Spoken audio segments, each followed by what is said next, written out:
I approve हो गई है क्लाइंट से और मैं उनको मेल भी कर दी। तो मुझे तो आपकी सांसों पर भी इसके नाम भरोसा है।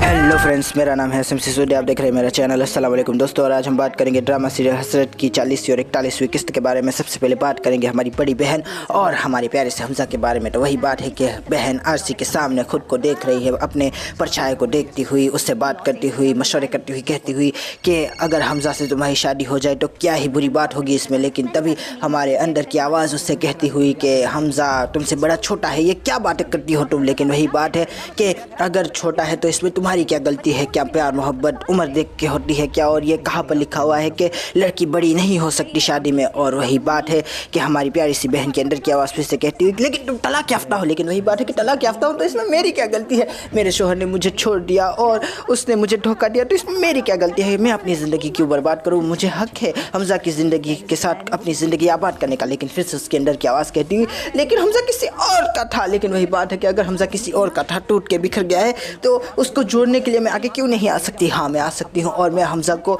जोड़ दूँगी, चुस्त पुस्त दुरुस्त कर दूंगी। बात वही थी दोस्तों कि हमारी बड़ी बहन अब सोचने लगी है कि हमजा के साथ मोहब्बत का एक नया चैप्टर आरंभ करेगी और उसके साथ ही अपनी ज़िंदगी की फर्द स्टोरी को आगे बढ़ाएगी। दूसरी तरफ हमारी अम्मी जान उसको देखकर कहती हुई कि कुछ खैर तो है, मतलब कि आज इतनी तैयार कैसे हो सकती हो? लेकिन वही बात है कि जब औरत किसी से मोहब्बत करती है तो उसके लिए बनती संवरती है, उसके लिए तैयार होती है। और वही बात है कि हमजा बाहर खड़ा हुआ था और जैसे उसने बड़ी बहन को देखा तो बस देखता रह गया, आए हाय हाय, और दोनों ही मतलब कि गाड़ी में बैठ के चले गए। उसके बाद वही बात है कि हमारी प्यारी सी फबिहा के साथ बातें करके जब पीछे घूमी तो हमजा पीछे खड़ा था। लेकिन वही बात है कि फबिहा खुश है, तो हमारी बड़ी बहन ने कहा वो बड़ी खुश है, स्विट्ज़रलैंड पे जाएंगे, मज़ा करेंगे। अपने ही तरफ से सारी की सारी बातें घर ली, सोच ली और बना दी और हमारे प्यारे से हमजा को बगैर बात का रिग्रेट कर दिया। लेकिन वही बात है कि फिर वो हमजा को कहती हुई कि तुम ज़िंदगी में आगे बढ़ जाओ। वो भी आगे बढ़ गई है, लेकिन हमजा कहता हुआ कि मैं ज़िंदगी में कभी आगे नहीं बढ़ सकता, मेरी ज़िंदगी तबाह हो गई है। लेकिन वही बात है कि कोई तबाह वबाह नहीं हुई, आसपास देखो जरा ध्यान से, तुम्हें ज़िंदगी मिल जाएगी। और उसके आंखों के इशारे से लग रहा था कि जैसे वो खुद को ही उसकी ज़िंदगी बनाना चाहती है। लेकिन मुँह पर बात आते आते रह गई, चली गई बैग लेने के लिए। और यहीं पर हमारी प्यारी सी बड़ी बहन की स्टोरी भी ख़त्म हो गई। मज़ा आया देखने में। दूसरी तरफ हम बात करें हमारी प्यारी सी फबिहा अरहम और शनाया की स्टोरी के बारे में, तो वही बात है कि फबिहा काली शादी के अंदर कयामत ढाती हुई काली रात में हमारे प्यारे से अरहम के हाथ में हाथ लिए बाहर निकली। और बच्चे वहाँ पर इंतज़ार कर रहे थे कि वो शिकायत लगाए कि हमारी अम्मी जान ने हमें मना कर दिया आप दोनों के साथ जाने से। और वही बात है कि छोटा बेटा कुछ ज़्यादा ही मतलब कि टची है, तो चाके बंद हो गया वॉशरूम के अंदर। और मैं कहता हूँ कि ये कोई अच्छी जगह नहीं है, वॉशरूम के अंदर बच्चों को नहीं बंद होना चाहिए, शैतान वहाँ होता है। लेकिन वही बात है कि हमारी प्यारी सी शनाया उसको शैतान के पास ज़्यादा दिन कैसे छोड़ सकती है। लाई चाबी और खोल दिया दरवाज़ा, वॉशरूम में गई, वो बाहर आ गया। और वही बात है कि बच्चे को मनाने की कोशिश की लेकिन नहीं माना। चले कोई बात नहीं, वैसे शनाया अपनी जगह सही है, मैं उसको गलत तो नहीं कह सकता ना दोस्तों, समझा करे ना, दिल की बात है। अब बात कर लेते हैं हमारी प्यारे से, बच्चा फिर सो गया, पूरी कर ही देता हूँ स्टोरी। अब बात करते हैं कि हमारे अरहम के साथ क्या हुआ। तो अरहम हमारी प्यारी सी फबिहा को प्यार मोहब्बत के वादे करता हुआ कहता हुआ कि तुम्हारी सारी हसरतों को मैं पूरा करूँगा, कहता हुआ कि तुम मेरी ज़िंदगी की सबसे अच्छी सबसे प्यारी चीज़ हो और तुमसे शादी करके मैंने जो है अपनी ज़िंदगी का सबसे बड़ा गोल अचीव कर लिया। वहाँ पर हमारी प्यारी सी शनाया फबिहा, क्या नाम है उसका, फबिहा कहती हुई कि मैं तो आपकी हूँ और आपके दिल में मेरी जगह है और बस आपके लिए मैं यहाँ पर हूँ, मुझे आपके आराम से कोई लेना देना नहीं है। आए हाय हाय, कितनी प्यारी बात की उसने।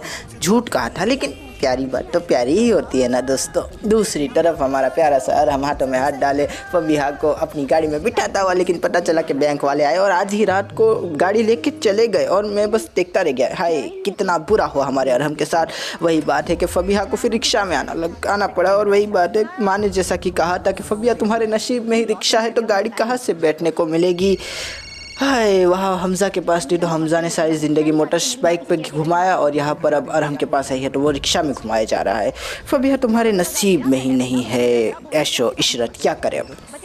दूसरी तरफ जैसे ही अरहम घर आया तो शनाया की नई गाड़ी के ऊपर कवर लगा देख काफ़ी ज़्यादा जो है हसरतों में डूब गया। लेकिन तभी उसको फबिहा और चढ़ाती हुई कहती हुई कि आपकी बीवी ने आपकी ज़रा मदद नहीं की। और यहाँ पर मैं थोड़ी सी बात करना चाहूँगा अपनी माँ और मेरे बीच के हुई कुछ कॉन्वर्जेशन के बारे में। सीन यही था दोस्तों कि मेरी माँ ने कहा कि देखो ना बीवी के पैसों पर किस तरह से जो है हसद कर रहा है। लेकिन वही बात है कि मेरे मुंह में भी ज़ुबान थे तो मैंने भी कह दिया मम्मी से कि मम्मी इसमें क्या बुरी बात है, मतलब कि बेचारे की गाड़ी चली गई तो हसद फुर्सत भी ना करे। लेकिन वही बात है कि मम्मी कहती हुई कि ऐसे कैसे मतलब कि दूसरी बीवी ला के सर पे मार दी, अब बेचारी गुस्सा भी ना करे। लेकिन मैं कहता हूँ कि वो भी तो ऐसी ही है ना, मतलब कि काम नहीं करती उसका, ना ही उससे जो है अच्छे से बात करती है और ना ही मतलब कि उसको डोपल सुकून के ही दे देती है, ऊपर से सारी की सारी फाइनेंशियल सपोर्ट भी खींच ली।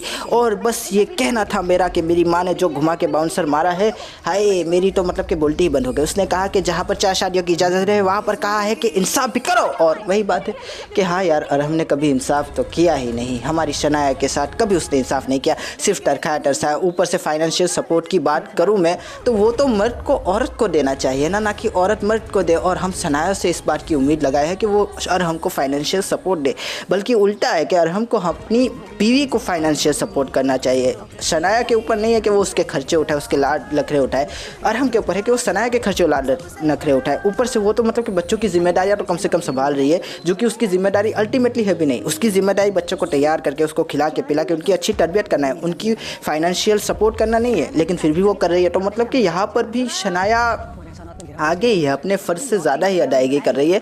लेकिन हमारा अरहम एक नंबर का मतलब कि बिल्कुल इंसाफ नहीं कर पा रहा। हम देख रहे हैं कि अगर उससे मतलब कि फबिया के खर्चे उठाने हैं तो फिर उसको शनाया के भी उठाने चाहिए। उससे तो शनाया को ये कहना चाहिए कि शनाया तुम नौकरी ना करो, मैं तुम्हारे खर्चे उठाऊंगा, मैंने तुम्हारे सर पे सौकन ला के रख दी, फबिया नौकरी नहीं करती तो तुम्हें भी नहीं करनी चाहिए। हाय कितनी बड़ी बात हो गई दोस्तों। आए आए आए माँ के एक जुमले ने मतलब कि मेरा पूरा का पूरा विज़न ही चेंज कर दिया। जहाँ पर मुझे शनाया एक नंबर की खुदसर बदजुबान बददिमाग लग रही थी, वहीं पर अचानक से शनाया सही लगने लगी कि हाँ यार 4 शादियाँ जहाँ पर इजाज़त है वहाँ पर इंसाफ भी तो करना होता है। इंसाफ क्यों नहीं कर रहा और हम हमारा, मेरे हिसाब से अरहम को दूसरी शादी करनी ही नहीं चाहिए थी। अब बात कर लेते हैं आगे की, कि वही बात है कि शनाया से अरहम कहता हुआ कि मुझे थोड़े पैसे दे दो, मुझे थोड़ी गाड़ी में लिफ्ट दे दो। लेकिन शनाया वही कहती हुई अपने हकूक़ का इस्तेमाल करती हुई कि ये आपके ज़िम्मे था कि आप मुझे लिफ्ट दे, मेरे ज़िम्मे नहीं है। और बस वही बात है कि उठ के चली गई ऑफिस और अरहम गुस्से में वापस से मतलब कि ऊपर आ गया और सारी की सारी मतलब कि एथिक्स भूल के बाएँ चढ़ाता हुआ अपनी बीवी से बातें करता हुआ। लेकिन बीवी फिर से उसको चढ़ाती हुई कहती हुई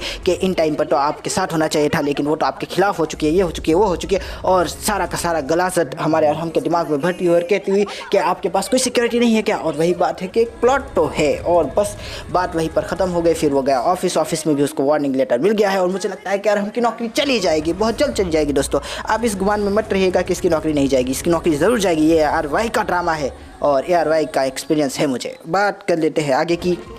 ये हमारी शनाया अपनी माँ से अपना दुखड़ा रोती हुई कहती हुई कि मर्दों को 4 शादी की इजाज़त, मर्दों को तलाक की इजाज़त, सारी इजाज़त उन्हें क्यों, औरत को कोई इजाज़त क्यों नहीं होती। और वही बात है कि कैसे दे सकते औरत को इजाज़त, अगर तुम्हें दे देते तो तुम चली जाती ना, और अगर तुम चली जाती तो हम ड्रामा कैसे देखते, हमारी प्यारी सी थोड़ी सी वाली सी शनाया।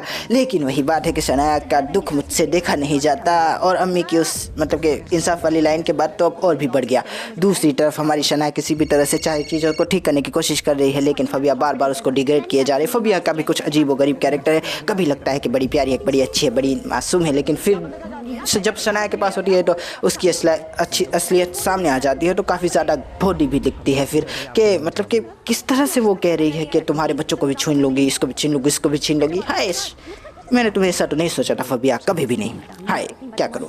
आगे बात कर लेते हैं अगली किस्त की। तो अगली किस्त की मैं बात करूँ तो वही बात होगी कि हमारी प्यारी सी शनाया ये सारी बातें फिर से अरहम से कहती हुई कि अरहम मैं आपको ये प्लॉट बेचने नहीं दूंगी, ये हरीम का है और अब क्या अपनी बच्ची के हक में भी डाका डालोगे क्या। लेकिन अरहम कहता हुआ कि ये सब मुझे याद मत दिलाओ, तुमसे शादी करके मैंने अपनी ज़िंदगी की सबसे बड़ी गलती की, तुमसे मोहब्बत करना मेरी ज़िंदगी का सबसे बुरा दिन था। और वही बात है कि तुमने हमेशा मुझे मायूस किया है और मैं कहूँगा अरहम तूने मुझसे मायूस किया है। अगर दीन की रोशनी में भी देखा जाए तो तू विलन है, वो हीरोइन है हमारी। और वही बात है कि हमारा अरहम उसकी टेंशन ना करता हो, लेकिन शनाया को कुछ हो रहा है, शायद चक्कर चल रहा है, शायद उसके पेट में कुछ मतलब कि अजीब व गरीब चीज़ें हो रही है, बेचारी काफ़ी ज़्यादा टेंशन में है, गिर गई। लेकिन हमारे अरहम ने उसको हाथ बढ़ा के उठाने की कोशिश भी की। अब देखते हैं क्या होता है क्या नहीं। दूसरी तरफ वही बात है कि फबिया बार बार उसको चढ़ाया जा रही है, कह रही है कि तुम जो हो बुरी हो और मैं अच्छी हूँ और मैं अरहम को तुमसे दूर कर दूँगी, बहुत जल्द दूर कर दूँगी। और शनाया कहती हुई कि बहुत जल्द जो है मैं तुम्हारा पत्ता यहाँ से ज़रूर काटूँगी मेरी प्यारी फबिया, तुम्हें तो मैं बर्दाश्त नहीं करने वाली। आए हाय हाय।